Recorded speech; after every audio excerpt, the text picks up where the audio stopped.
Great. Okay, so now that we have a bit more background about Ashoka, it's loading my video. Hold on just a second. Wait for it to come back on. Great. So now that we know a bit more about Ashoka, the Executive Residence Program, and the Making More Health partnership with Boehringer Ingelheim, I wanted to go ahead and dive into today's conversation, which is really focused on the Pro Bono project that Mike and Domenico are working on together. So Mike, do you want to maybe kick us off by introducing yourself in a bit more detail and the work that you're doing at Allison? Okay. Can you hear me clearly, Megan? Yep. Can you hear me? Yep. Yeah. Okay.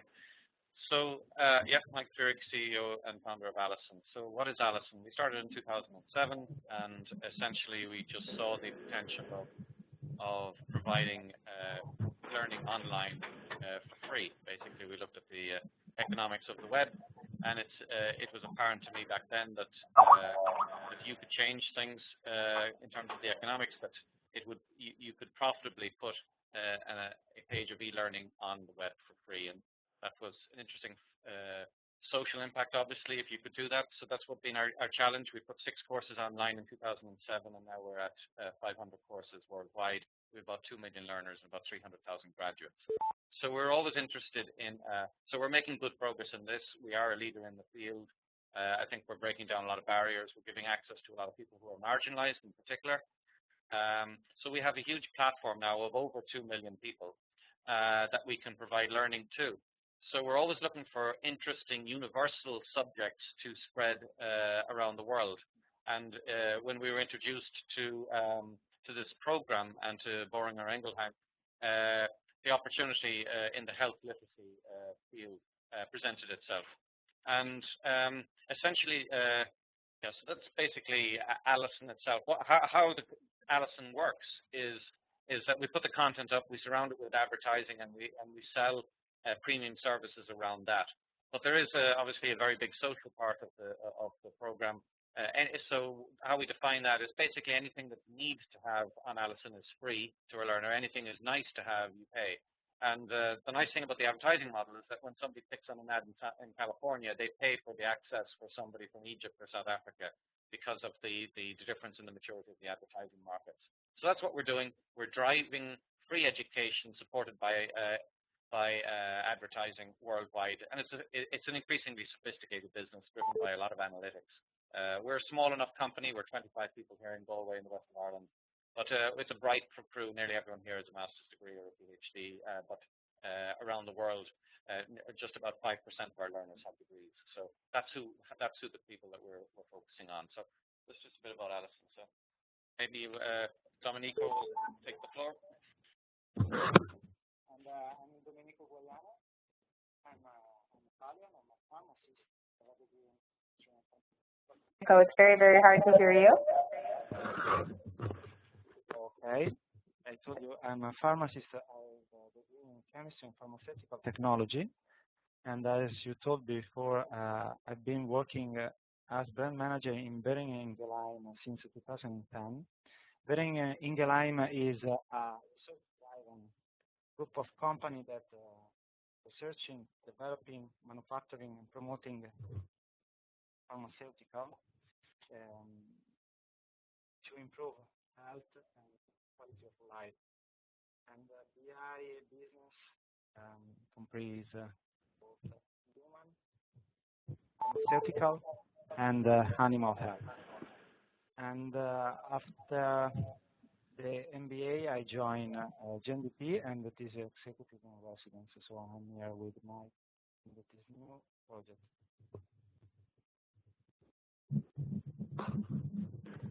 Great. Thanks for that background, Domenico and Mike. I think we were able to catch most of it. It was a little hard to hear the last part of your speech. Great. So why don't we dive into more about the project that you're working on together. So again, this is the focus of our call today. So both of you just wanted to spend a few minutes explaining this Pro Bono project that you've been doing together. That would be great. Okay. All right, why don't I start off and then if I can add on whatever I'm missing.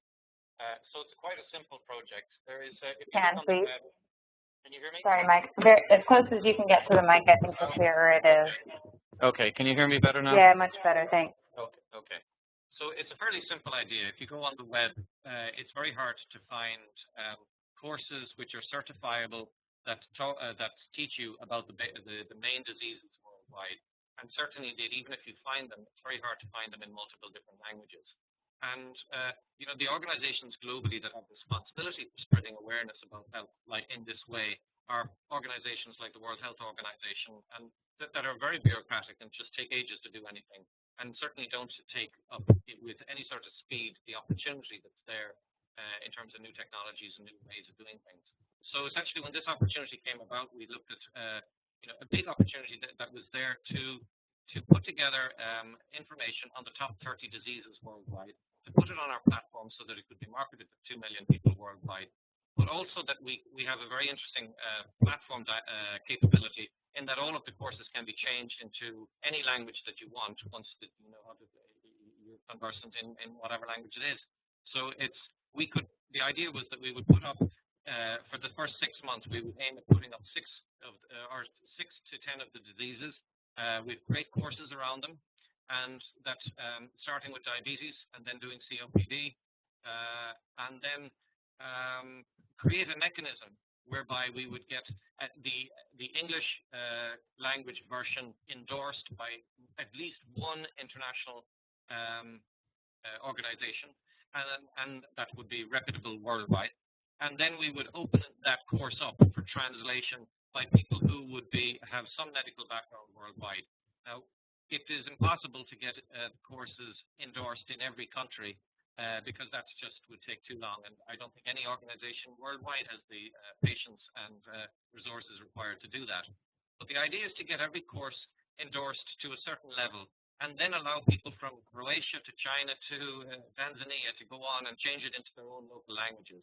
And of course, we would not endorse the project from an Allison perspective until we got somebody local that was in the medical industry to say, look, this is pretty accurate. And but in that way, we could create a tremendous portfolio of information about the top diseases worldwide. And the target market would be higher levels of secondary school, high school, and the workplace, because there's an enormous cost every year of people in the workplace who simply don't understand the threats and risks and hazards of the top diseases. And in this way, any employer could get people for 35 minutes to go through all of the diseases and a relatively short amount of time to get, hopefully, a very productive impact. So that's the basic idea. And if I'm missing anything, fire away. Perfect. And the GHI is online from this Monday. We got the first 100 learners, so we are very happy with this. And our, as you say in the slide, our mission is to increase global awareness about disease. And the first course is diabetes from worldwide. All right, Domenico, like so you can move the mic so better. Okay. Thanks. He's going to eat it if it's any nearer. I told you that from Monday we got our first 100 learners, and diabetes and COPD are the most common diseases worldwide. So our mission is to increase global awareness about disease, so we started with these 2 different courses.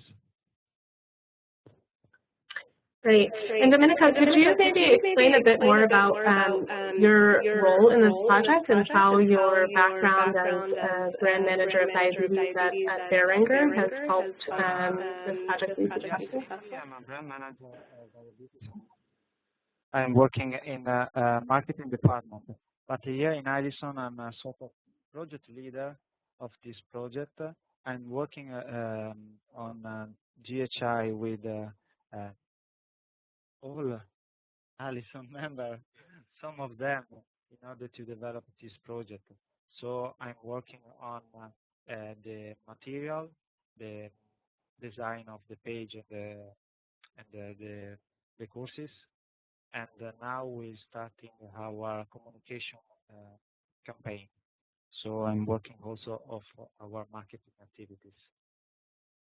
But it's dramatically different from my last experience. Got it.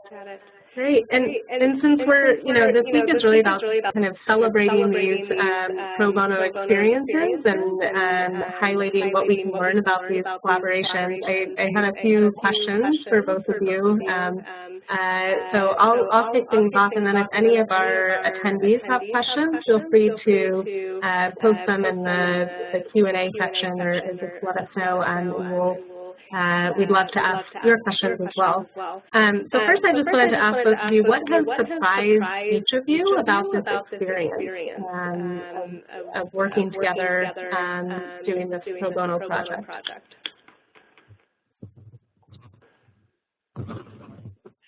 What surprised you? The surprise, it's been interesting for sure. I guess the partnership comes in as that we're the techie people and we have the big database. And BI is coming with the expertise in the industry and the marketing capability of getting us attention a lot of different places. So it's an interesting partnership, and it is unconventional. It certainly hits that. As for the surprise, I'm not a corporate person, and I've worked. I worked for Bertelsmann many years ago, so I know a little bit about German corporates, but that's a couple of years' experience of that. I guess from working with Domenico here is certainly the speed that we work is so much quicker than the speed that large corporates work at. We make decisions really quickly. You want to do something, you give a good reason why it should be done, and it's off you go. So that's it's interesting to see Domenico's response and delight that is actually possible in a work environment. I think the entrepreneurial background here versus a very large corporation, I won't say it's a clash of cultures. It's not a clash, but the meeting of the cultures is just curious from a business. I have 2 business degrees, and you often talk about these things, but it's interesting to see the reality of it. For us, I guess for the program generally, is that it's very hard for Domenico to come in here and for us to say, all right, sit at a desk and get working on this. Initially, I thought that the program, that he could come in and work relatively independently, but the truth is that there's about a team of 7 or 8 people that are supporting him here. And of course, if you're supporting him on this project, then you're not doing some other project. So I guess it's to do this well takes a significant investment from our side as the social entrepreneur, as much as from his side, the fact that he's here and he's funded by his company. It's not a light decision to be taken to take on a project like this within an organization like ours. Having said that, I'm very happy with it. Don't get me wrong, but I don't think every organization would be able to do this and give the experience to Domenico, which I think he is getting. Over to you. Yes, and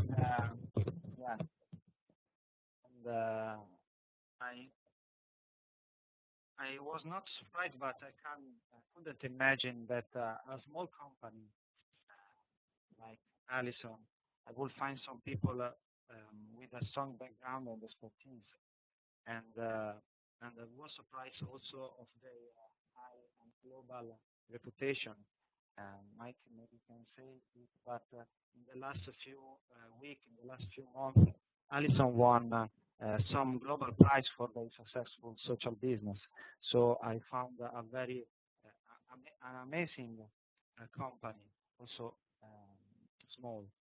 And I not expected that a social entrepreneur could promote such a positive change in communities with working with very limited resources. So I think this is a good example how sometimes a successful story are not necessarily defined by investment, but also by passion and determination and motivation. And of course, we need to collaborate in order to create this product. And let me say that now I'm very proud to be here with them to create these courses. And I have to say thanks to Mike for the collaboration. And we will see our result to get our mission. Thanks, Domenico. And just going off of that, what you were saying, what you learned from Mike and the team through this experience, it might be hard to anticipate at this point since you're not finished with the program yet. But how do you think this experience will change the way you approach your work at Boehringer Ingelheim once you return to your role there? Yes, of course, it's a ongoing process. But let me say that here I've seen a global approach. I think they're thinking globally because, of course, I'm working for a big company, Boehringer Ingelheim, 46,000 employees around the world in 140 different affiliates. But as brand manager in Italy, I used to work for my country, for my local business. So here I found their approach, and because they know that the people worldwide have different needs, a different way of communicate. So it's important to think in globally more than locally. And then, of course, it's crucial. I wanted to take this experience and adapt in my normal job the entrepreneurial approach, because sometimes a big corporation lose their creativity, innovation thinking. They are so fresh. Let me say so fresh. And so I needed to readapt this kind of approach to my job. And at the moment, I'm working also in my leadership way, because here it's a multicultural company, so I have to manage different people from different culture, and it's a new for me, and I think it can improve also my leadership skills.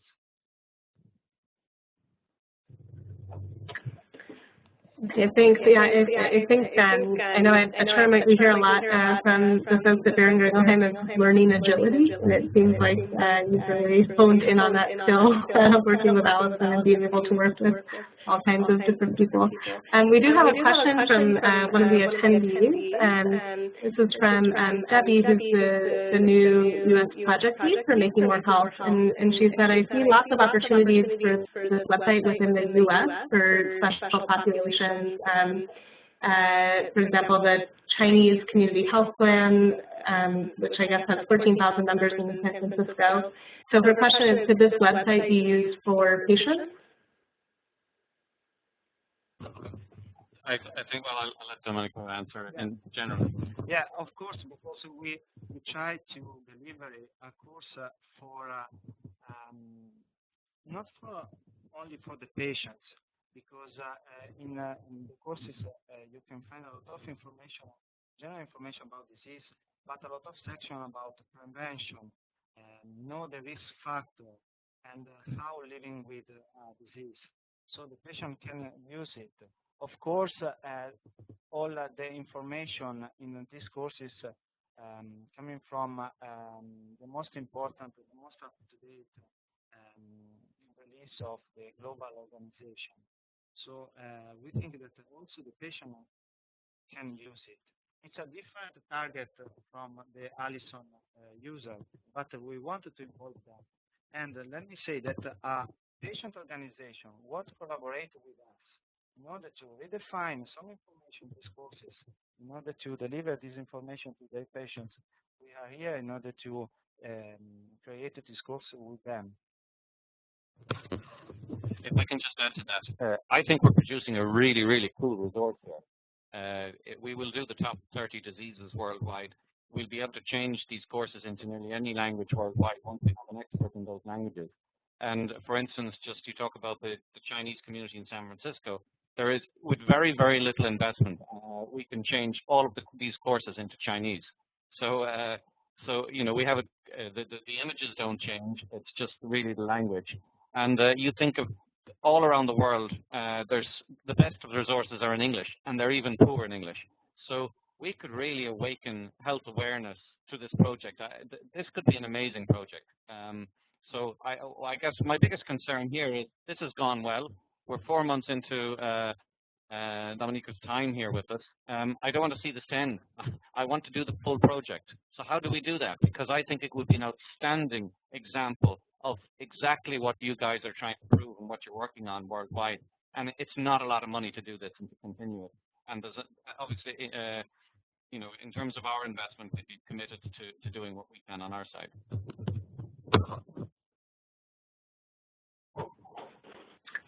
Okay, thanks to both of you. I think what's so exciting about it is that it's so easily adaptable to different languages, different cultures. So if any of the other attendees have questions, feel free to chat them our way, and we'll ask our panelists to answer them.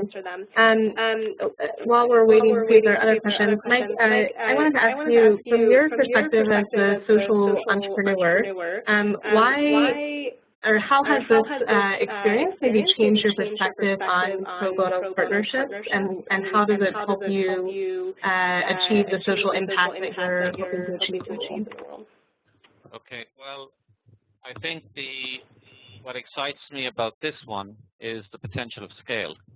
The fact that we have the likes of Domenico coming into the company and working here, it really helps the communication. If we didn't have him in residence, right? He just couldn't get on with everybody. You know, simple things. He's developing a course and he needs an image change. Well, he knows he can walk down the hallway and talk to Olga, who does this stuff, and she has it done in a few minutes, and he's back at his desk, right? If he was in Italy or he was in the States trying to do this, it just, you know, it's so much quicker this way. It really is. And then I think that you have the scale of their company and the innovation, and you have some scale here, obviously, in Alison with our platform. But it is a very nimble, agile environment. But again, it opens, what do I learned about it? It opens my mind to the potential of other types of opportunities here. For instance, you know, so this is in health. I'm just thinking, you know, there's so many skills in hospitality, for instance, worldwide. How to run a bar, how to manage a hotel. These are the same skills all around the world, yet people don't have access to the education. So with working with a large corporate, say, in the hospitality sector, we could build up, again, a whole suite of courses about the basic skills for this entire industry, right? Entire industry. So you could really put online 7 billion people to learn anything they wanted for free, because the economics are there online, you just have to drive them. So is that enough? Yeah, I think that's great. And Debbie, who originally asked the question about you know, how this is adaptable, said within the U.S. Behringer Ingerheim unit, they have people working on you know, COPD, diabetes, and adapting them to specific populations like the Hispanic and Chinese population. So her suggestion is perhaps we should tap into different people working on these initiatives with the different Behringer business units. So I don't know if you want to talk about that a little bit, or what your plans are to help you achieve scale by tapping into Behringer resources.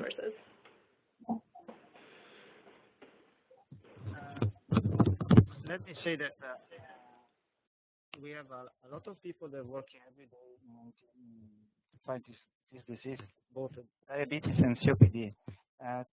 For this kind of initiative, we wanted to try to involve global organization. We know that sometimes it's very difficult to involve them because they sometimes are very busy, but we'll try to involve global but also local organization in order to promote and in order to increase the number of courses. Of course, BI, and I'm here with let me say I'm not alone, but I'm here with my network, my BI network can help me. And all the information that we can find in our courses coming from also our important learning courses. So in a certain way, BI help us. When we have to involve directly the company, we have to manage the situation. Maybe this can be the next step. But if you want, Debbie, I think we can stay in touch in order to see the next step. Okay. That would be great. I just changed it to the slide that says call for action. So I think, you know, Mike and Domenico were interested in hearing from anyone interested in supporting this project. And I think there's a huge opportunity there.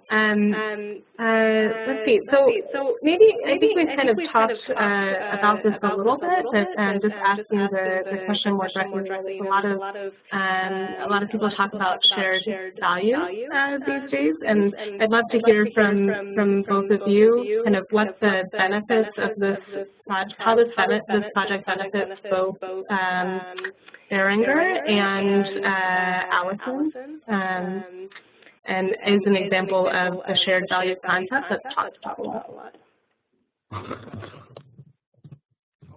For Berenger, it's very easy because the mission of Global Health Initiative is very close to BI mission, because Berenger mission is improve health and quality of life for everyone.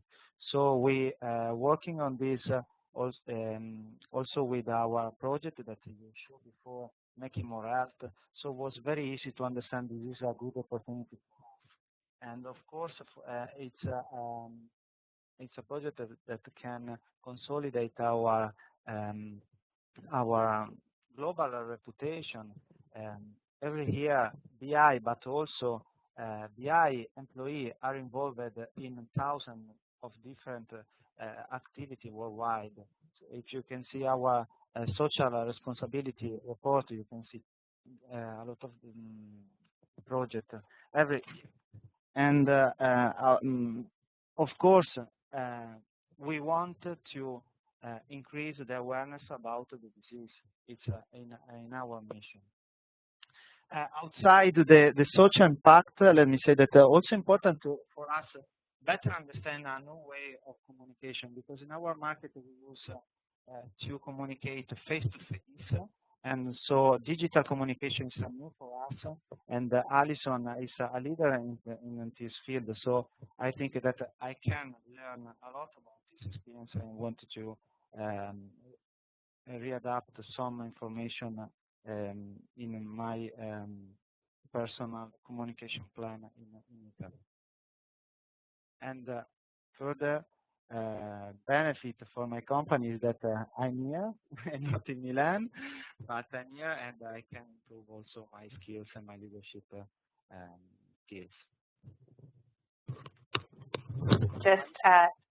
Oh, sorry, go ahead, Mike.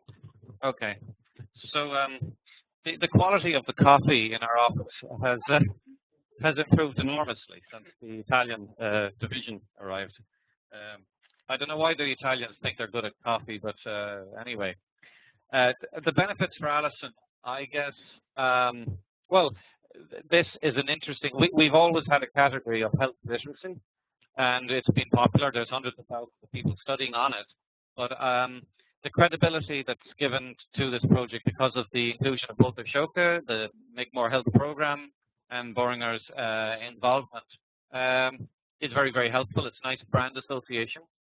Hopefully we can drive a lot of traffic to these courses. I'm fairly confident we'll have tens of thousands of people on these courses reasonably quickly. Hopefully that'll encourage others to say, look, this could be really big. And you know, what we want is millions of people on these courses, not tens of thousands. And I think it's achievable. So so I guess the benefit to us is access to an industry and to expertise that we wouldn't have otherwise access to, has led us down an interesting area we might have, that we mightn't have got to as quickly as we have now. Our platform, the business model, is traffic, so we're always looking for global, universally interesting content. So that's really it. I guess reputation, credibility, association of brand, and traffic, they're all, as well as the other things we talked about, the more insightful things about strategically, how small entrepreneurial companies like ourselves that are socially driven, working with large corporates, I think that's, hopefully we're going to prove that this is a very, very creative model. Yeah. So over to you. I just have another question. I would say we've talked a lot about benefits. I'd love to hear a little bit, and Mike, you referred a little bit to challenges as well, you know, to be able to, you know, incorporate Domenico into your work without it taking over, taking over everything. Domenico, what would you say have been the challenges from your end, both to come out of your role for 6 months and how it compares maybe with some of the other types of either pro bono opportunities or project-based opportunities that you've done with BI, whether for leadership development or other projects? So what's the biggest challenge, and then what's the benefit of it at the end? Yes, there are some challenges. We can summarize it like change management, because I had to change country from Italy to Ireland, language, and workplace. In Italy, I'm working in a department, marketing department, in a big corporation. Here, I'm a project leader in a small company. It's not difficult, but you have to manage the change. And then here, I met new people with a different mindset. And again, it's important to manage the differences and working with them in order to deliver a new product. And another thing that maybe can be a challenge, and that I'm a manager in my country, and it's impossible for me don't follow the Italian activity. So it's I have to be connected with my people in my country, but I have to stay focused on this new experience. So it's another thing that you have to manage in an executive residence project.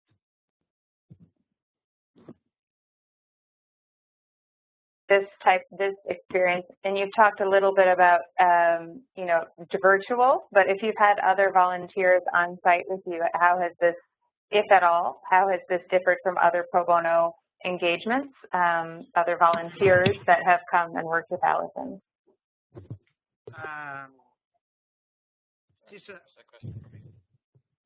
Yeah, if you could talk a little bit about how the executive and residence program or process has differed from maybe other corporate volunteers who have worked with Allison. Yes. Okay. Well, it's a good question. Much more satisfying because Domenico comes from a professional background.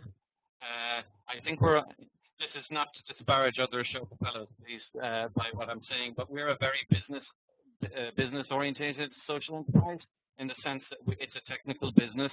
It's run very much like a business, and we have achieved a lot, I think, as a result. So I think that he's coming into an unusual, you know, in a lot of social entrepreneurs, you're going into organizations that are struggling. Allison is not struggling. It's booming. We're doing really well. It's exciting times to be here, but he can fit in quite easily because of his professional background. And we don't have volunteers that come in here that are doing very much. The lowest qualification here is a master's degree. You just need to know what you're doing, and you won't be here for long if you don't.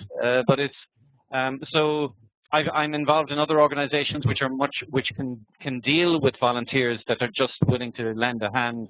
But Allison isn't one of them. So, but Domenico fits really well here.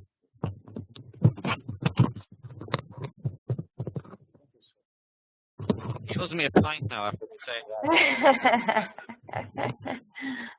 Domenico, what challenges do you foresee, or what sort of benefits do you foresee going back to BI in just a couple of months? How do you think you'll bring this back with you when you go, and if it will change the way you approach challenges back at BI. As I told you before, it's of course it's an ongoing process, but I think it's very important for me. But I would like to suggest this kind of experience also for other of my colleagues because it's a boost in your personality more than skills. Because I think that it's a way to try you in outside your comfort zone, and it's a big challenge. And I think that I can get some competencies. And I told you I really appreciate the global thinking and also the business approach. And I wanted to bring with me this kind of new competencies. And of course, also the international experience is crucial in our career. It's one thing that you have to do now. So it's a really important experience.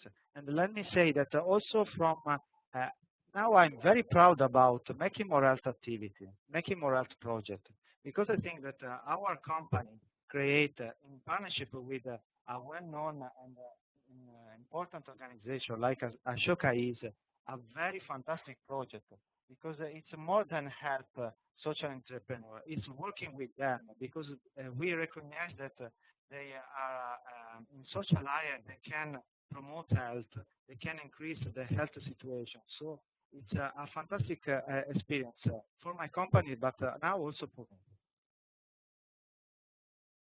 I can already.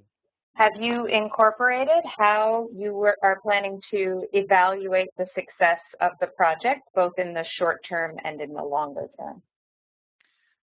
In the short term, we have to complete our editorial plan. First of all, we have to complete 10 courses by the end of the year in some different languages, and 30 by the 2015. Then, of course, it's a digital company, so we have some of KPI, key performance indicator, in order to see how many people attend the courses, how many people click on the pages. So we have also a sort of dashboard in order to see the result. Okay. Great. So are there, if we don't have any other questions from attendees, then I think we'll start to wrap things up. So Domenico and Mike, if people are interested in learning more, getting involved somehow, tracking your progress, is the best way for them to get in touch with you to reach out via the email that's listed on the slide? Or what else would you recommend? No, that's fine. GHI. So it's a Global Health Initiative at Allison.com. That's the easiest, and it's best to just quickly drop us a note. Yeah. Okay. Fantastic. And any final thoughts, comments before we wrap up our conversation today? From us? Yeah. I think this is working well. We have a lot of work to do in the next 2 months, and I don't think that we're going to finish everything that we should finish. And, I'd like this project to continue, so we need to think about that. Obviously, we're going to meet with some of the BI people in Italy in a couple of weeks' time, and that's something I'll be talking to them about. This is not a project that should be left half done, okay? I support your, and I support Mike and his follow-up activity. Okay, great. Well, thanks so much to both of you for your time today, and Kelly, thanks for joining, and thanks to all of our attendees for taking the time to learn more about this pro bono partnership. We hope we've been able to share a bit more about how pro bono can be socially impactful and also provide an experience, a change-making experience for corporate executives. So if you have any questions, feel free to reach out to us or to contact Mike and Domenico. And yeah, thanks again for joining. So we'll be in touch soon. Thank you. All right. Bye-bye. Bye.